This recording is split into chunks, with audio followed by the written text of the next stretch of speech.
Okay, good. So last time we met, we discussed the end of days. The end of days, which is Achris Hayomim, according to the wording in the scriptures, or Ich v'Sid Mashiach, according to the language of the sages in the Talmud. And that was the period which is leading up to the period which is prophesied as Gog and Magog, or the wars of Armageddon. Remember, we said there are three general periods, there are three parts of the general period of Achris Yamim. The first one is going to be this period of Ich v'Sid Mashiach. That is the period that we're discussing yesterday in great detail, where tensions in the world start to develop in the direction of their being resolved, but the forces of heresy and of materialism and of indulgence cause a mass departure of mankind in general and of the Jewish people in particular from a belief in God, from an allegiance to the Torah, and it results in a type of hedonistic universal culture of hedonism, which is not directed at all towards God, but towards self-pleasure. And we find associated with that greed and arrogance and indulgence and immorality. And we try to point out that the Jewish sources, which kind of prophesize this period already from thousands of years ago, seem very palpably, truly describing the times that we're living in. That would all be Ich v'Sid Mashiach. But Ich v'Sid Mashiach would be the period which is on the heels of Mashiach and could possibly develop into the second phase of Achrit Yamim, which is the period of Milchemes Gog and Magog, the wars of Gog and Magog. The third period would be described by the coming of Mashiach and the bringing of the redemption and ultimately the world to come. So if yesterday we discussed Ich v'Sid Mashiach, today we're going to be discussing the second phase, which is Gog and Magog, the intermediary phase between the raising of tensions in the world towards resolution, but the culmination of those tensions in what's described as these battles, these wars, the wars of Armageddon. Again, what we mentioned yesterday is applicable here, again, and it's worth recalling, which is that all of these prophecies do not indicate that it necessarily has to be this way, as we mentioned yesterday. When we're talking about these kind of catastrophic events that will happen, it's all only a function of whether the Jewish people and the world in general are willing to accept God in the world or not. If they are, or to the extent to which they will be, then the redemption can come by in a very peaceful, miraculously peaceful way, all of a sudden. However, if for whatever reason the Jewish people, or the world in general, is not interested in letting God in when He knocks, so then God will have to knock His way in. And that's what is prophesied when we're talking about Gog and Magog. And remember, the verse that I mentioned yesterday is discussed in the Talmud, which says, regarding the redemption, Bi'ito achishenu. Bi'ito, in its appointed time, achishenu, I will speed it up. And the Gemara notes that seems to be self-contradictory. If it's had its appointed time, Bi'ito, then it's not subject to speeding up. If it's something that can be sped up, its time can be modified, then it can't be described rightly as having an appointed time. So how do we reconcile this contradiction in the name of the prophet describing the end of days, the coming, the redemption? So the Gemara answers, if the Jewish people will merit it, then it will be achisheni. I will speed it up and bring it even before the appointed time. What's the appointed time referring to? If the world does not merit it, God will cut the world slack until a final point, the end of the 6,000th year, which at that point God will forcibly bring the redemption upon the world in order to have all of these tensions be resolved for the purpose of bringing godliness into the world. So again, it depends on us. If humanity in general, the Jewish people in particular, opens the door when God knocks, right, He'll enter like a welcomed guest. But if not, then God will have to knock His way in, and that will be less pleasant. So this is an important qualification when we're taught, even before we start describing what will happen regarding the wars of Gog and Magog, because again, it doesn't have to happen this way. It's in our power to prevent it from happening that way. And we have a responsibility as Jews and as people to do as much as we can to prevent it from happening. However, the description here is what is prophesied as will happen if we don't bring it about through a merit, but rather it's imposed upon us from God. The Gemara in the Gemara in Sanhedrin brings an interesting midrash. It says that Rabbi Shua ben Levi was at the burial site of Rabbi Shimon Bar Yochai, and there he had some type of an encounter with Eliyahu Hanavi, Elijah the prophet, who of course had passed away much earlier. But the soul of Eliyahu appeared to this Rabbi Shua ben Levi at the burial site of Rabbi Shimon Bar Yochai, and Rabbi Shimon Bar Yochai asked Eliyahu, he said, Eliyahu, you are the harbinger of redemption. You are going to proclaim the coming of Messiah. Tell me, Eliyahu, when is the Mashiach going to come? We want Mashiach Akshav. So Eliyahu says, you know what? Why ask me? Go ask Mashiach yourself. I should ask Mashiach? Yeah. Where am I going to find him? Mashiach is sitting in the gates of Rome. Eliyahu tells him. The gates of Rome? What's he doing there? He's sitting among the paupers, the poor people, and the lepers. And there you'll find him. He said, if there's so many lepers at the gate to the city of Rome, how am I going to know which one is Mashiach? He says, you'll see, all of the lepers remove their bandages and their the bandages in order to aerate their wounds all at once. So you'll see they've taken the bandages off and their wounds are being aerated in the air. But Mashiach is not like that. He takes off one bandage at a time. One bandage at a time. So you'll see that leper who's taking out his bandage one at a time, that's Mashiach. So Rabbi Shua ben Levi takes a journey all the way to Rome, and there he finds among the lepers sitting in the city gates, Mashiach. Are you Mashiach? Yes. When are you coming? Mashiach says, today. Akshav. Yeah? So Rabbi Shua ben Levi is very excited. He goes back home, which happens to be quite a distance because he went from Rome to Israel. But by the time he got home, he realized that Mashiach had not come. So he went back to the burial site of Rabbi Shimon Bar Yochai, and there he saw Eliyahu. And Eliyahu said, what did Mashiach say? He said, Mashiach's a liar. Why? Because I asked him, when you're coming? He told me today.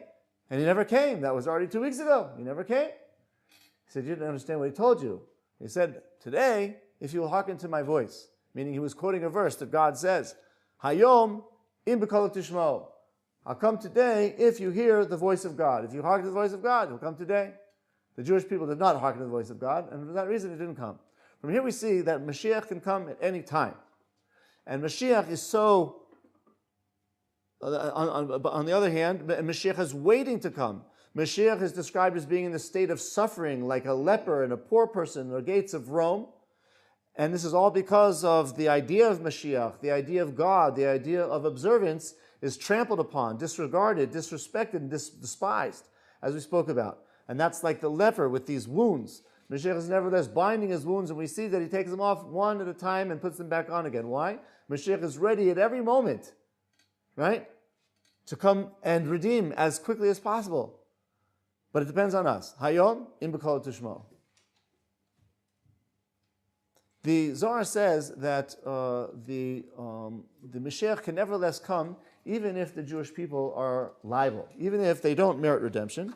And we mentioned that. We mentioned that Mashiach can come at a final stage if the Jewish people don't merit it. However, he says that even in a state where they are not entirely meritorious, but they have at least some connection to God, that can also be enough merit to bring about the coming of the Mashiach. The Zohar says in Parshas Achrei Mos, when the Jews are in exile, if they're meritorious, God will have mercy on them and redeem them.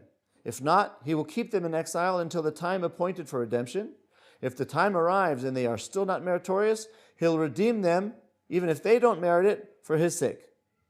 There's a midrash in Tanchuma which says, I have a final time for the redemption.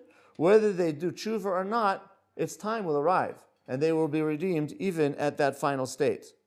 Other commentaries say that this would be applicable as long as, even if the Jews are steeped in transgression, as long as they're not involved in idolatry. Even if they don't serve God, as long as they're not involved in idolatry, that would also be enough merit for them to be redeemed, which at least is somewhat comforting, because despite the fact that we seem to be seeing the fulfillment of the qualities of the Achris Hayomim, which is a denial of God, denial of the Torah, a lack of observance, as long as it doesn't go so far as idolatry, God forbid, there is still hope that it will not have to wait till last minute. And other sources say that even if it's in the merit of bris milah, circumcision, that would also be enough for God to redeem the Jewish people before the final time. And it's interesting, nowadays we find that even among those Jews who do not believe in God and do not practice Torah, nevertheless, by and large, most Jews nowadays are still committed at least to that one mitzvah of Brit Milah. And it could be, therefore, in the merit of Brit Milah that Jews will be redeemed, even if they're lacking in other things. Yeah, just one point. And one other source that's mentioned, somebody brought it up yesterday, is the teaching that if the Jewish people would just keep one Shabbos, then they would be redeemed. Another source says 2 Shabbases, but the point is, even if they're not observant, but in the merit of keeping just one Shabbos, that could also be a source for, or a catalyst for the redemption. Yeah, what were you going to say? So my question is about idolatry. Why are we just so focused and so anti-idolatry? What does it mean, idolatry?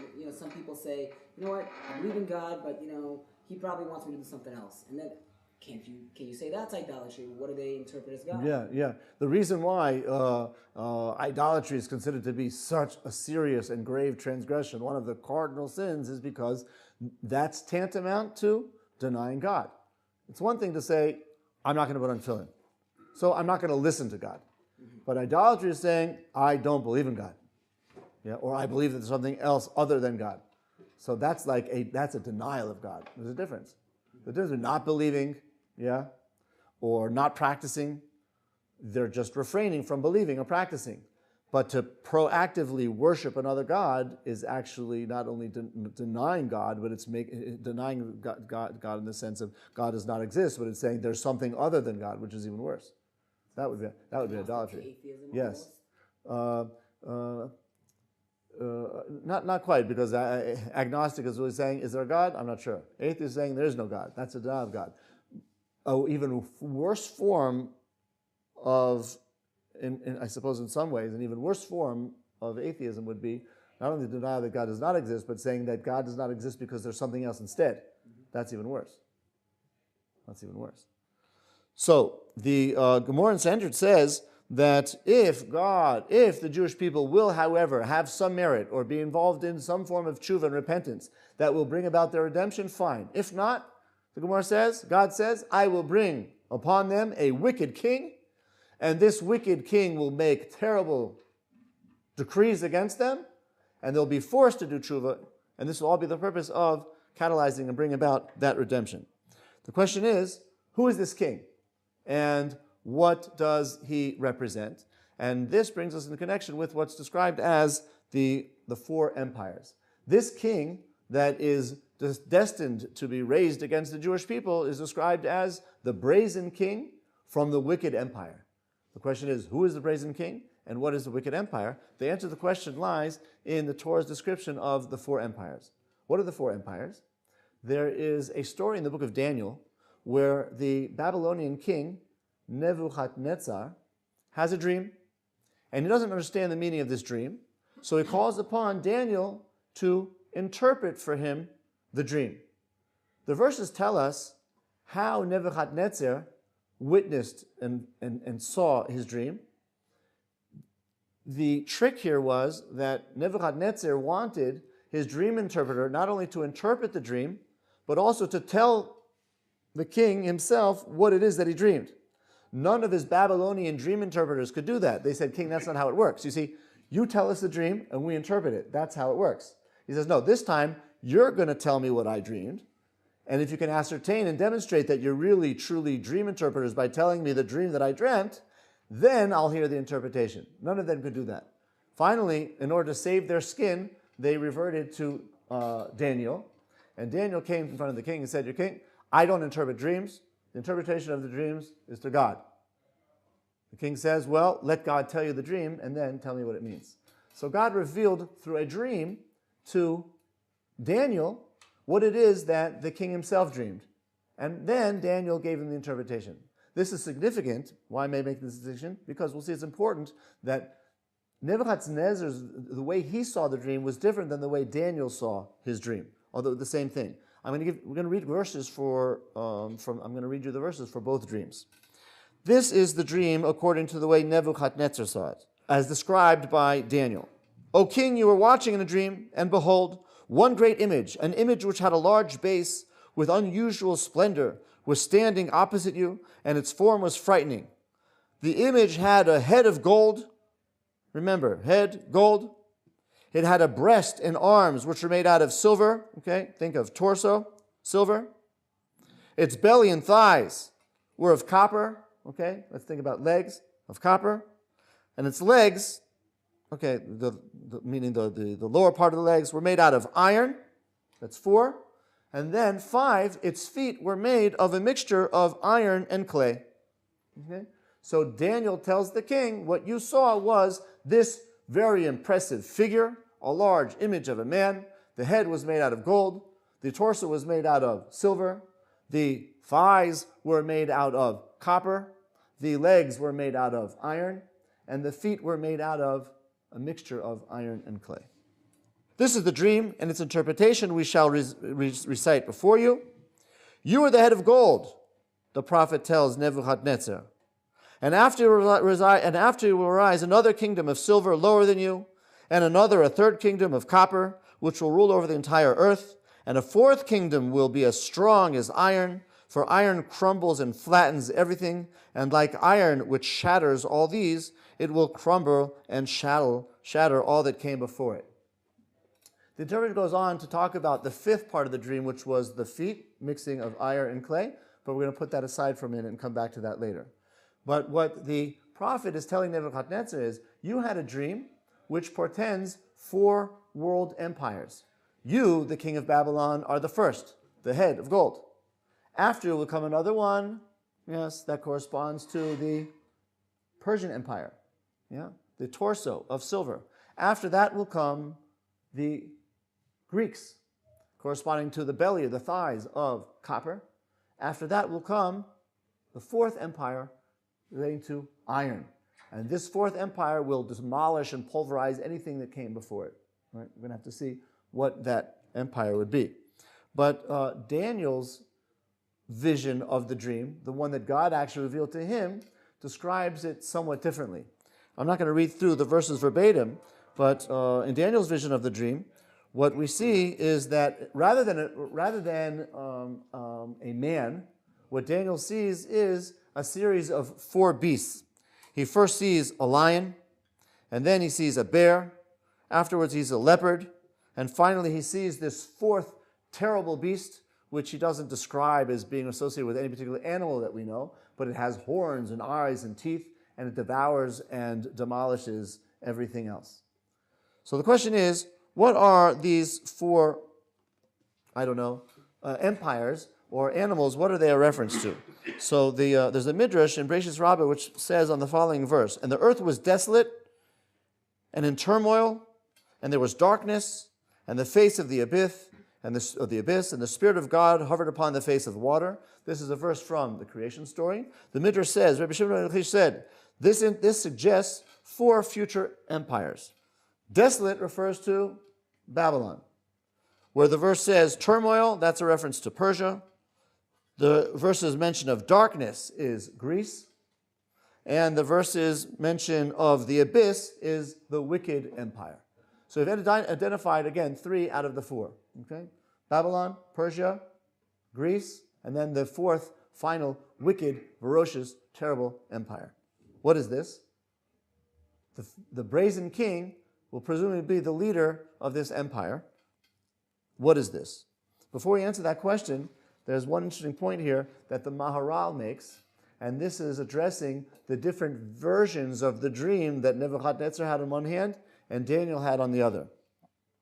The Maharal says, firstly, that the fact that the Midrash course relates this verse of creation to the 4 empires suggests that the progression of the 4 empires is actually built into creation. Everything that the world experiences by going through these phases of the influence of these different empires on the world is something that was from the outset from the time of creation. He makes the point that creation is described as taking place through the combinations of the letters Yud and Hey. Like it says in the verse, Ki be Yod Yud Hey Hashem Tzur Olamim. He creates and fashions universes. So from here we see that the letters Yud and Hey, the combination of Yud and Hey, describe the creative impulse. And Yud, the letter Yud, different than all other letters, transcends above, hovers above the space, the baseline that all the letters are resting upon. That shows that Yud represents the transcendental, elevated quality of God. That Yud has a point pointing upward into the infinite, but a point going downward towards creation. That Yud, which is the point of God and the synapse of creation, is received and directed into the letter Hey, and that Hey, like a box, delineates the space of creation. So that Yud and Hey represent the power of God to create and the bringing of that power into fruition, crystallizing in the physical finite world. Hey, boxing things in. That letter Hey, however, the Maharal points out, is actually a combination itself of two letters, Daled and Yud. Daled and Yud. The Daled, which has the numerical equivalent, the gematria of 4, Aleph 1, Bet 2, Gimel 3, Daled 4. The letter Daled in the Hey represents the temporal quality of the world. 4 corners of the earth, north, south, east, and west, right? Up, down, and around. So that's temporality. Within that temporality, you still have a Yud. There's an element of the divine, of the Yud, which is actually contained within the temporality of the physical world. This is manifested in the peoples of the world as well. All of the nations correspond to the Daled in that Hey. The temporality in the Hey. The material aspect of the physical world of creation. The Jewish people represent that divine aspect, that divine point within creation. That's the extension of Yud into the Hey. That's the little Yud within the Daled. Implying that just as God's presence is in the physical world, the Jewish people are also under the sovereignty, under the control, or can at least be under the control of temporality or temporal rules. Those are the empires. However, even though the Jewish people's position might be downtrodden, it might be underneath and subjugated by these 4 empires, by temporality, still their spiritual status is more elevated. And he says this is the reason why, for example, when Nebuchadnezzar had the dream, as a non-Jewish king who was steeped in idolatry and impurity, he saw this vision, this structure of the 4 empires like a human being. Vis-a-vis the king's lower materially oriented position, these empires were viewed as being something very elevated. Gold and silver and copper, and iron, a head, a torso, and thighs and legs. But interestingly enough, when Daniel sees the dream, from his elevated spiritual status, he's looking down upon the influences of the empires, the temporally directed peoples of the world, and he sees them as bears, as lions, as leopards, and as ferocious beasts. That's because he's seeing it from an elevated spiritual position as opposed to Nebuchadnezzar, who was seeing it from within the box, and therefore he was looking up to it as something which he was impressed with. In any case, let's look into a little more detail what the significance of these empires being identified in these different ways, either as body parts, the metal that they're made out of, and the animal that it's associated with. The first case is Babylon. Babylon, the Maharal says, is corresponding to the force of the soul in a human being.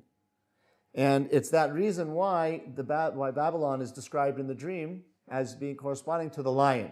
Why? The lion is like the king of the animal kingdom, and the soul is the elevated part of a person.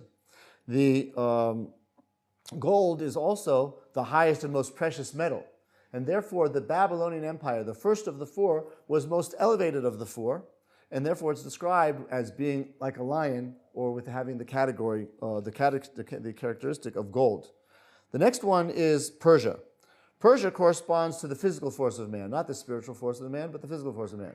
And it's described, therefore, as a bear. A bear is very strong. A lion is ferocious, but the bear is strong. The Gemara says that the Persian people, the Persian non-Jews that is, are compared to bears. They're hungry like bears. They're voracious like bears. They are angry like bears. And therefore you have to be very careful of these Persian non-Jews, the Gemara says. It's this reason that Persia is described as corresponding to the metal silver. Why? Silver in Hebrew is, anybody know? What? No, silver. The silver. You're right, Persia is paras. Yeah, silver is kesef. Kesef is silver. The word kisuf in Hebrew means to desire. People desire money, which is why it's called kesef. Yeah? But really the root is kisufim, which is desire. And that's the point here, that the Gemara is describing the Persian Empire, the Persian people, of having this type of bodily desire for pleasures and things like this. And it's not coincidental, therefore, that we find in the book of Esther these feasts that are taking place in Persia under the auspices of King Ahasuerus, where they're having 180 days consecutive of wine drinking and eating meat and all of these things, yeah, because they are immersed in these taivas. Yeah. Rabbi, we just called that Shabbat. Say that again? We just called that. We just called the Shabbat. Yeah, it's only one day. That was 100 days. No, but clearly those were serious feasts. Yeah, wine drinking and meat eating and all of the things. The third empire, Greece. Greece corresponds to the human power of the mind. The Greeks, of course, were very intellectual. They were very academic. Most of modern science is rooted in the discoveries of the ancient Greeks, and therefore they were very intelligent people. They're corresponding to the lion, the leopard. The leopard is fierce and agile, which is the way the mind is described, being fierce and agile. The Gemara actually says that the Jewish people are az kenomer. They're ferocious like a leopard. Why? Because their minds, it's talking about their minds are ferocious as a leopard. So the association of leopard with a mental ability. And this then would be the description of the third empire, that's Greece, the leopard. And copper in Torah sources is also viewed as being like azut, which is a type of ferocity. And this would correspond to the third empire, the Greek. The fourth empire, this is the one that really needs to be clarified a bit more. What is it referring to? We see that it's the fourth. We see that it seems to be the strongest. It's compared to iron, which is the strongest metal. It's described as pulverizing anything that came before it. And that, according to the Midrash, is identified as the empire of Rome. The Roman Empire is the fourth empire, the one that's referred to as the wicked empire. And in fact, the Roman Empire was the largest empire of any of those four, extending them as the largest territorial area of any of the others. And more than any of those cultures, Rome imposed, either directly or indirectly, the particular Western approach, which evolved into most of what we were describing yesterday in the talk about Achis Yamim. And that's the quality of Rome, the power to pulverize and reduce everything and to subjugate it and to overcome it and to establish its hegemony over the world. That's the quality of Rome.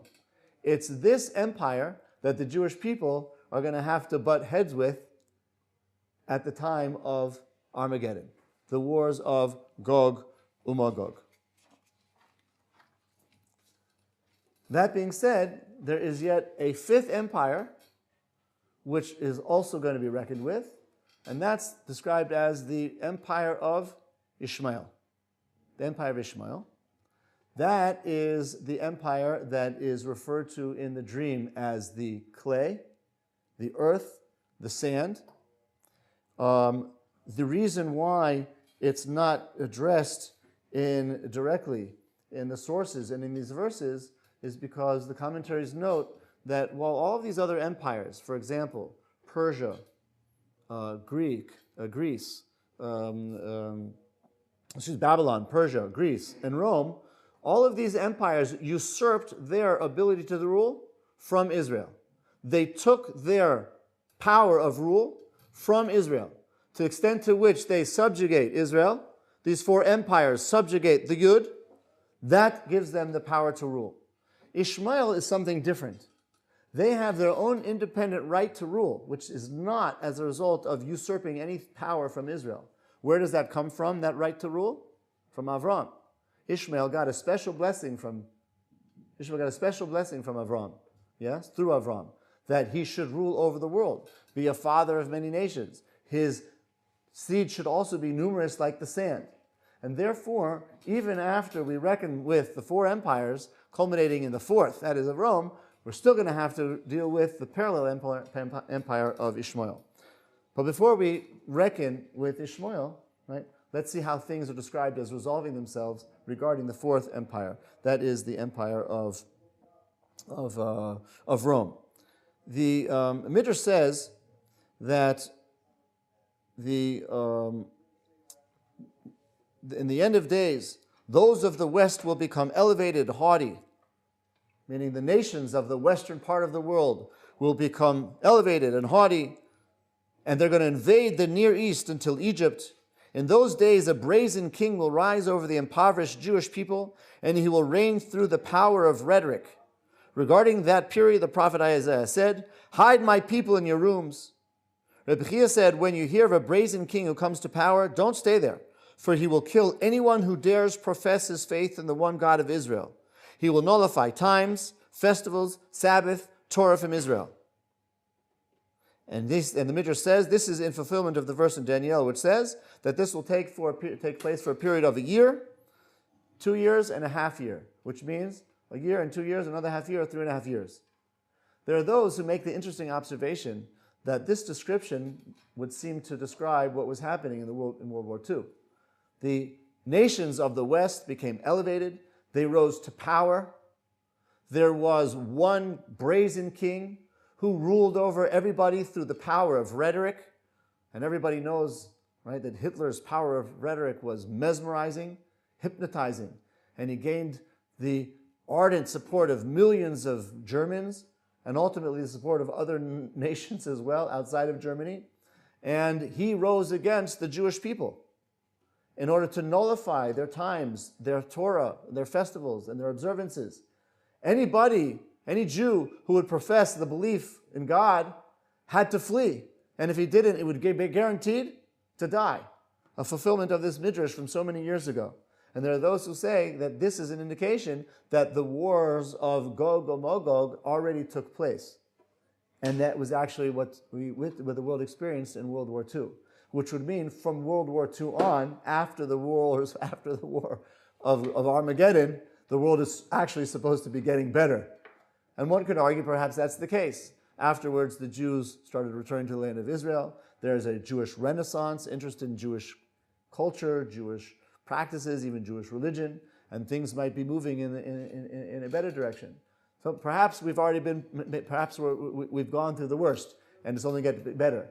But in case but if that's not the case, we'll still have to locate who the wicked king would be, what the wicked empire would be, and when in the future will the Jewish people clash with this ruler of the wicked empire, and where that's ultimately going to pan out regarding the Ishmael's parallel right to rule as well. And that's where we're going to go shortly. What were you going to say? I was going to say that during World War II, they weren't just targeting those who professed their Judaism in any way, even those that assimilated and wanted to be just as much part of other nations. Yeah, that's also true. Yeah, that's also true. That didn't count, even if you had a little bit of a trace of Judaism. Yeah. You're right. Maybe the point here would be that his real animosity is directed against those who profess the faith or represent the profession of the expression of that faith. Even if any individual does not, but he was against the Jews, against the people of Israel. If you're a member of Israel, scat, get out of there as soon as you can, because, what were you going to say? So earlier you said that the Mashiach would come back if all the Jews would be able to keep Shabbos for 1 or 2 days, depending on the interpretation.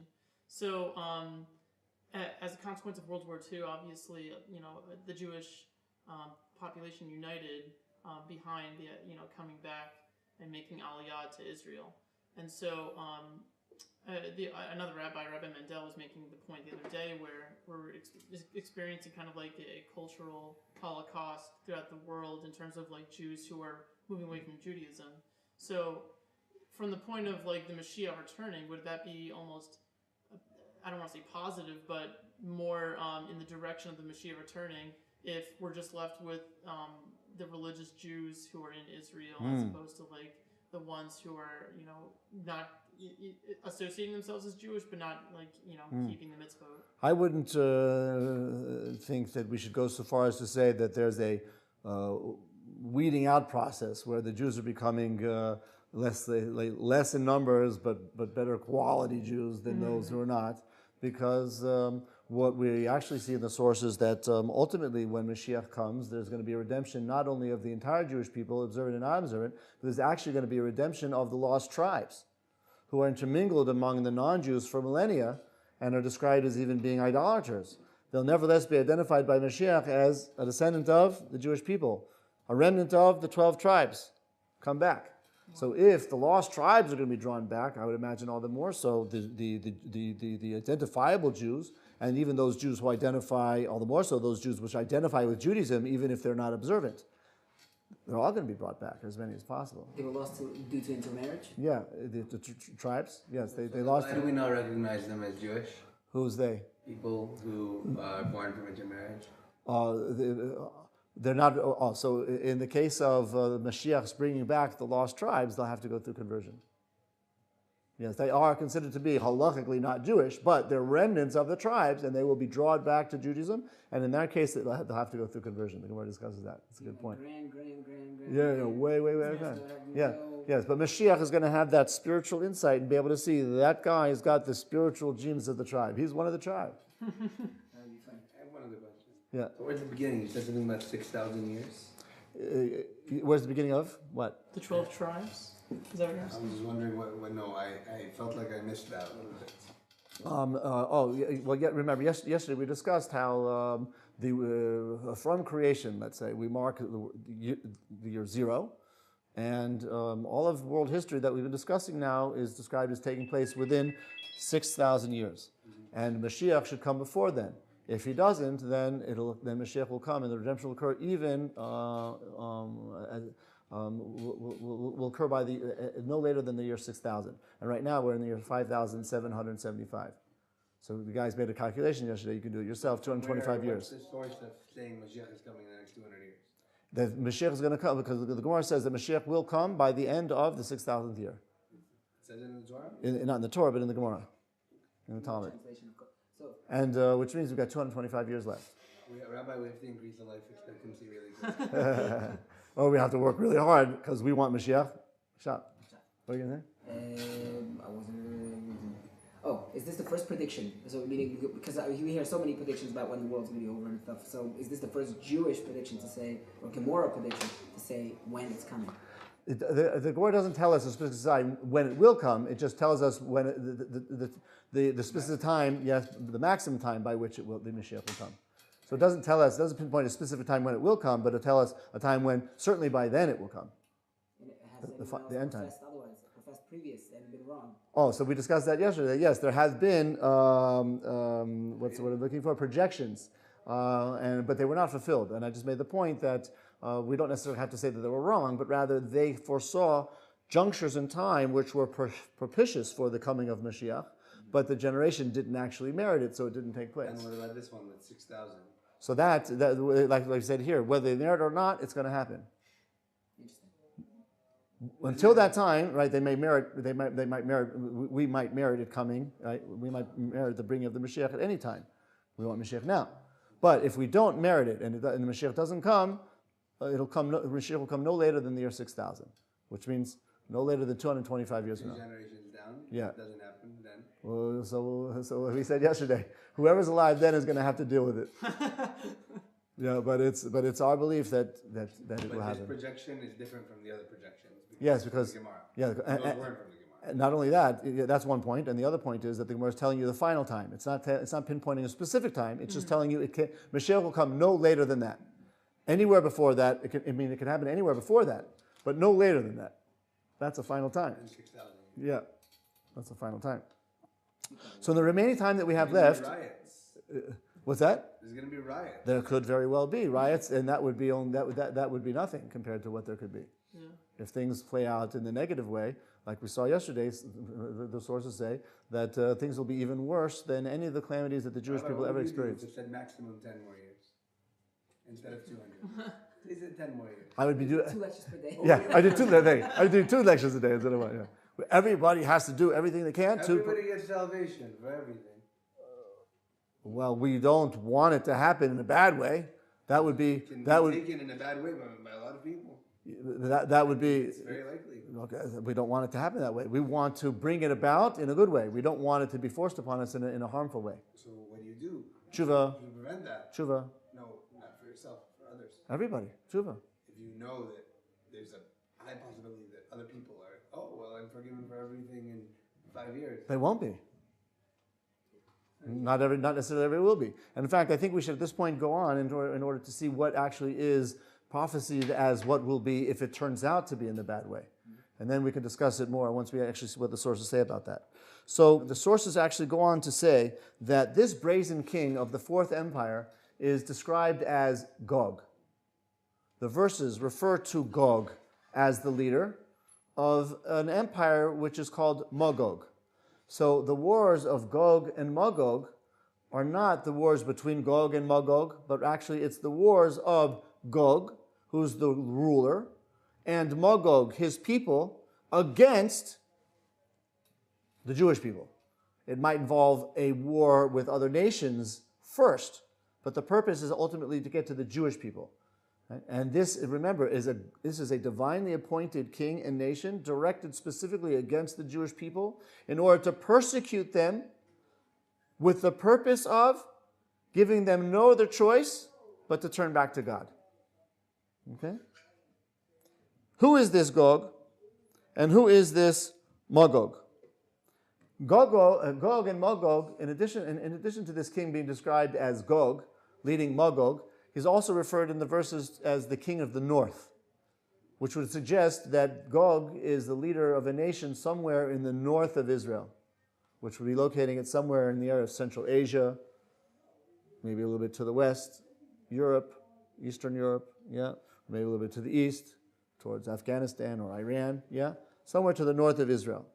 Another term that's used to refer to this king is Armelus. Armelus is described as being a form of the term Romulus. Romulus would be the leader of Rome. And the explanation here is, just as the leader of the Jewish people in the future is Mashiach, and we refer to Mashiach as Ben David, the son of David, so this wicked king, the king of the north, this Gog, is described as Romulus, establishing his connection to Rome, his forefather.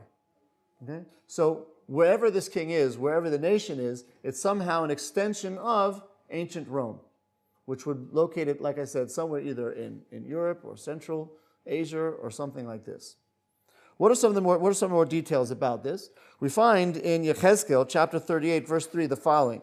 Behold, God says, I am against you, Gog, of Magog, the head of a place called Meshech and Tuval, and I shall unbridle you, and I shall put hooks into your jaws, and bring you forth, and all of your all of your army, and your horses, and your riders, all of them clothed in finery, a great assembly, with accompanying shields, all of them grasping swords. And it's also going to include Paras, and Cush, and Put, all of them with armaments and helmets. And then there's Gomer, and another place called Torgoma. So we have here a description of Gog and his coalition. Gog is the leader of Magog and a coalition of other nations. Let's see what some of the sources do in terms of identifying what this coalition of nations are, who is being described as being drawn by God with a hook in its mouth towards Israel in order to wage war. Like I said before, the purpose, if the world turns out in this event, right, the purpose is to bring this coalition against the Jewish people in order to give them no option other than to return. So who are these people? So first of all, Magog, the Midrash in Bereishis Rabbah says that Magog is Germania. Germany. Yeah? So you have a source now already from 2,000 years ago which identifies Magog, as Germany. And that would lend credence to what we said before about the possibility of Hitler and Nazi Germany being Gog and leading the nation of Magog, which was actually the head of a coalition of nations against who? The Jewish people. The Yerushalmi also says, the Yerushalmi Megillah also identifies Magog as a Germanic people. That's an interesting point. Meshech is described by the Babylonian Talmud and the Jerusalem Talmud as a place called Musa or Musia. And there are those who say that Musia is located in the area of Central Europe. And some make the connection between Musia and Russia, or Musia and Moscow, right? Which would seem to suggest that somehow Russia either was or will be part of this coalition. Tuval is another nation that mentioned there. The Midrash and also the Talmud, Babli, the Babylonian, the Jerusalem Talmud, all identify this place as Turkey. Unfortunately, Turkey is not one of our greatest friends nowadays either. And who knows whether the relations will deteriorate any further or not. But Turkey is also described as being part of this coalition. And then, of course, Paras is obviously Persia. Yeah, that's an interesting one. Yeah, Iran. Yeah, Iran is certainly part of the coalition of nations against the Jewish people today.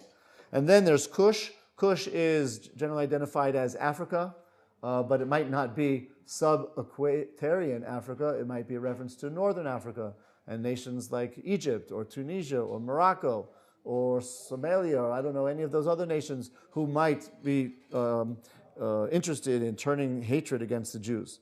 And then Put is also described as being North Africa. Gomer is also described as being either North Africa or Germany. So you see, this list of this coalition is identified as being nations that might have to do with Germany or Russia or Turkey or Iran or North Africa or North African countries. This coalition of nations which is poised to attack the people of Israel. What's going to happen once this coalition amasses in order to attack Israel? They're going to first have to interact with the empire which rules this part of the world, which is Ishmael. So the forces of Gog and Magog are going to have to interact with the empire of Ishmael before they're able to exact their punishment or their wrath against the Jewish people. Where does Ishmael fit into this? The Zohar says, in the future, the children of Ishmael, just as their circumcision is empty and incomplete, what this means to say is that according to Islam, there is a commandment to circumcise based on the practices of Abraham's circumcising Ishmael. But they do not do a complete circumcision as Jews do. They remove the foreskin, but not the subcutaneous layer of skin underneath that as well. The Jews require both what's called mila and priya, a cutting of the skin and a tearing of the subcutaneous layer of skin. They're not particular about doing this. So just like their mitzvah of mila is incomplete, their rule over the land will also take place when the land is incomplete, when it's desolate and uninhabited. A prophecy of the fact that when the Jews are exiled, the descendants of Ishmael, the Arabs, will come and invade and inhabit the land of Israel. And we're told here in the Zohar, already from so long ago, that they will hinder the Jews' return to the land of Israel. And we see that certainly was fulfilled. The Prt2 Rabbi Eliezer makes a midrash, also preceding Islam, makes the following observation. The descendants of Ishmael are destined to do 15 things in the land of Israel in the end of days. Measure the land with ropes. And the Ottoman Empire was the first modern empire that did anything about cartography and trying to organize and measure the land of Israel. They're going to make Jewish cemeteries a place of pasture and refuse. We know that's certainly true. Even in our own times, after the War of Independence, the Arab-occupied areas of Israel used Jewish cemeteries and synagogues as places of pasture for their animals. They're going to measure the tops of the hills, increase lies, propaganda, suppress the truth, deny the law of Israel, which grants the land of Jews, grants the land to the Jews. All of this is already prophesied from so long ago. Increase the transgressions of Israel, meaning they're going to magnify the transgressions of Israel, saying the Jews are doing this and the Jews are doing that. The pen and paper will wither on account of their fraudulent claims. The stone of kingship will be nullified. They're going to build the destroyed cities. Yeah? And so much of Jewish archaeology depends on locating Arab villages.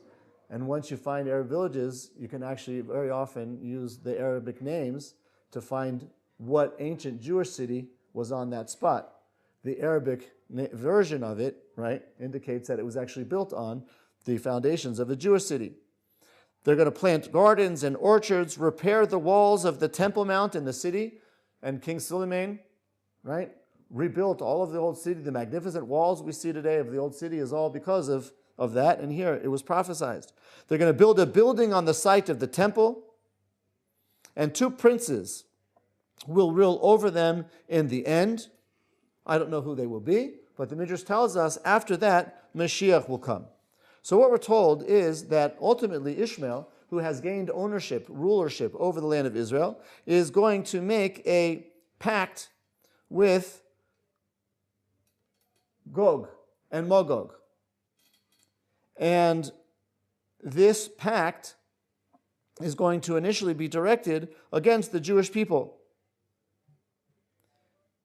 Daniel says, and this is a reference to the prophecy we saw earlier, and what you saw, the feet and the toes, which were partly of clay and partly of iron, remember in the vision? The feet of iron and clay. So it will be a divided kingdom, meaning this pact that's made between the European powers and the Middle Eastern powers will be a divided kingdom. Why? Because the part of the kingdom will be strong, corresponding to the iron, and part of it will be fragile, which will be the sand, the clay. And what you saw, iron mixed with clay, that reveals that they will mingle, but they will not cleave one to the other, as iron does not mix with clay. The question is, why does iron, the European powers, have to make any type of a pact with the kingdoms of Ishmael, which are clay? They're powerful and wealthy. And what is clay? What is sand? It's nothing. What's the impetus behind that pact? The answer is, in order to fuel all of that iron, you need what's underneath the sand. Oil.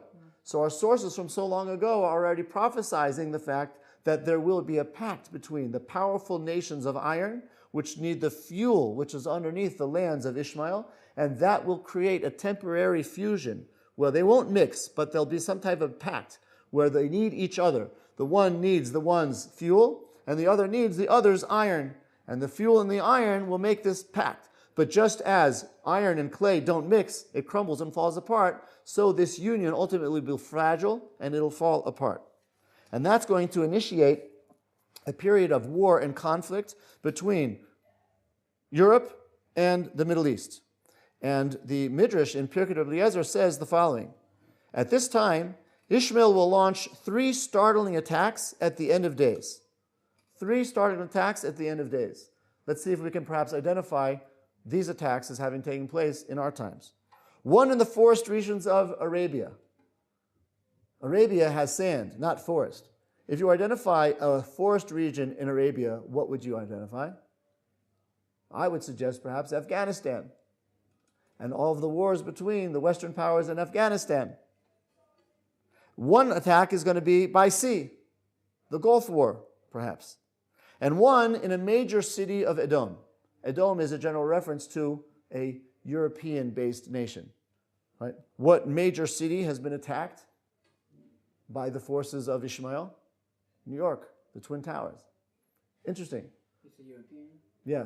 I mean, the United States is an extension of Europe. Yeah? So, after this last one, Mashiach will come. So if we've identified the world events properly, Mashiach is not far away. What's that? Okay, so the mixture of iron and clay, that's the last empire before Mashiach. Yes. So, that's the last, historical period. Right. So, if we were trying to identify which 3 events were making up, this last empire, then obviously, we still haven't hit those events yet. If the Mashiach hasn't appeared. Well, I mean, it's not necessarily going to be automatic. I mean, you're talking about history, which is spanning over thousands of years. Well, okay. So, so we're in this period of the intermingling of power of Rome on one hand, meaning the power of Europe, Western powers, and the Middle Eastern powers. I guess where I'm lost is that that's the last empire, and then there's no more empires after that? Well, we have to see. I see. Because there's nothing left in the Gemara, right? What's that? There's nothing left in the Gemara about, like, another empire after. That's right. This is the final Yeah, stage. this is the final This is one. the final stage. But that doesn't mean the Which end of days would also necessarily. well since this period is described in the end of days, and we're 225 years away from the year 6000, Right. there seems to be a coincidence. So, like, the gap is getting smaller, essentially. Yes, Yeah. This would be an indication that we are in the end of days. We are approaching the end. It could be any time now. It could be any day. It could be any year. It could be any decade. It could be in a century. But the point is, it's not 1,000 years away. Right. It's not a millennia. Getting This is the final stage, right? Given the larger scheme of things, 10 years or even 100 years is not that long. Yeah. Now, the Zohar says, similarly, in the future, the children of Ishmael will instigate strong wars in the world, and the children of Edom will gather against them and wage war against them. Meaning, the Arabian countries will attack the Western countries, and those Western countries that have been attacked will wage war.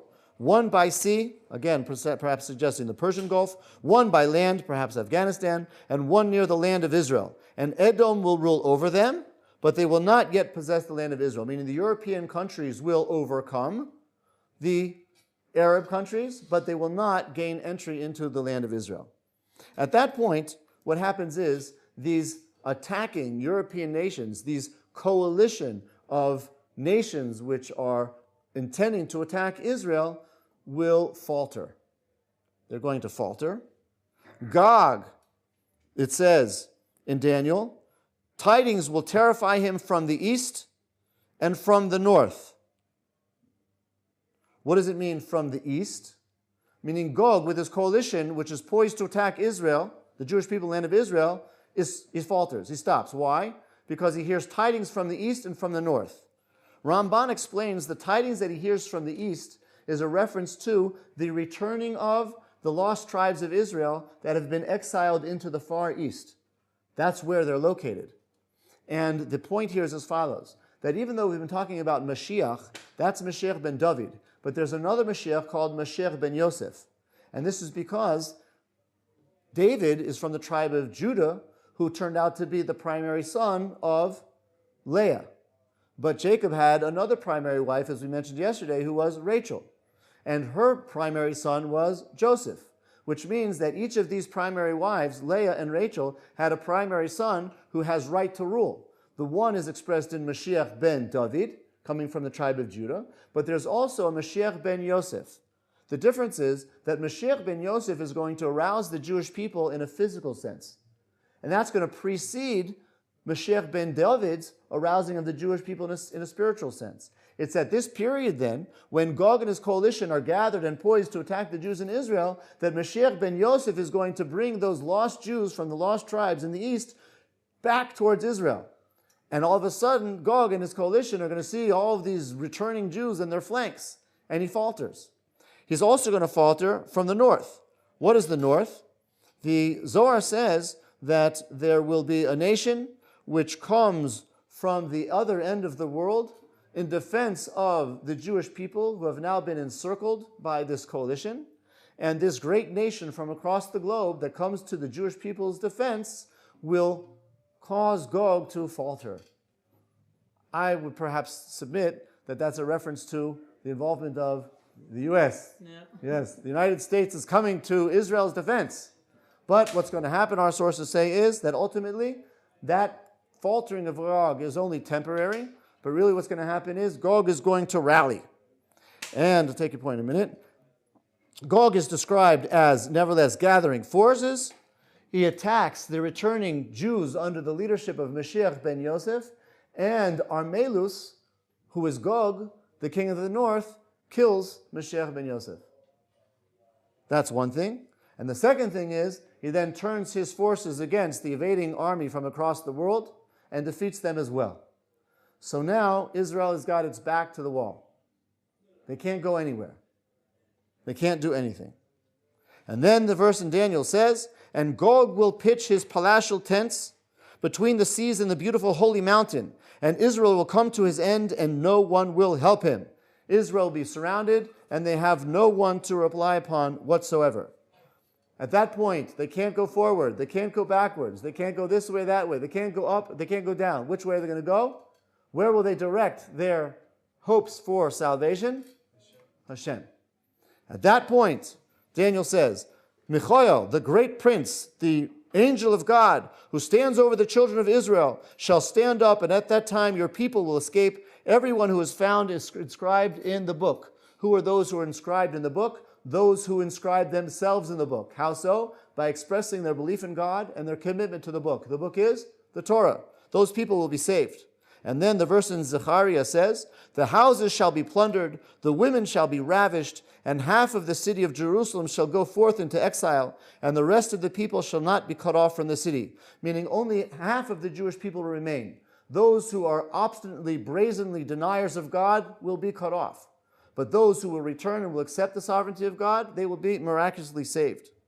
Then we're told that God destroys Gog and his coalition. The verse in Yechezkel chapter 38 says, chapter 38, and I will judge against Gog with pestilence and with blood, and rain bringing floods, and great hailstone and fire and brimstone will I rain down upon him, and upon his hordes, and upon the many peoples that are with him. And I will reveal myself in greatness and in my holiness, and will be recognized in the eyes of many nations, and they will know that I am the Lord God. So God intervenes here on the Jewish people's behalf, and the glory of God is proclaimed through the destruction of Gog and his coalition to the rest of the nations. Yechezkel continues and says in chapter 39, then the inhabitants of the cities of Israel will go forth and make fires and heat up with weapons and bucklers and encompassing shields, the bows and the arrows and the handstaves and the spears, and burn them as fire for 7 years. Meaning there's going to be so much munitions that were brought by this coalition against the Jewish people that after the war, when the Jews collect these weapons, they're going to burn them to destroy them for 7 years. It's going to take 7 years to destroy all of those weapons. And there they're going to bury Gog and all of his hordes, and they shall call it the valley of Hamon Goyim, and 7 months shall it take for Israel to bury this dead in order to purify the land. Not only will it take 7 years to burn the weapons, it's going to take 7 years to burn all of the hordes of Gog and Magog who were left dead in their attack against the Jews in the land of Israel. And all this is for the purpose of purifying the land of Israel from the defilement of these dead bodies. And then we're going to see the fulfillment, the final fulfillment of this prophecy. And Nebuchadnezzar concludes by saying, you were watching until a stone was hewn without hands. This is the end of the dream of Nebuchadnezzar, which we haven't seen yet. There he says, you saw here an image, and on the image it struck its feet, iron and clay crumbled them. Then the iron, the clay, the copper, the silver, and the gold, they crumbled together, and they were like chaff from the threshing floors of the summer. And the wind carried them off, meaning a reference to the removal of all of these world empires, Greece and Rome and Babylon and Persia.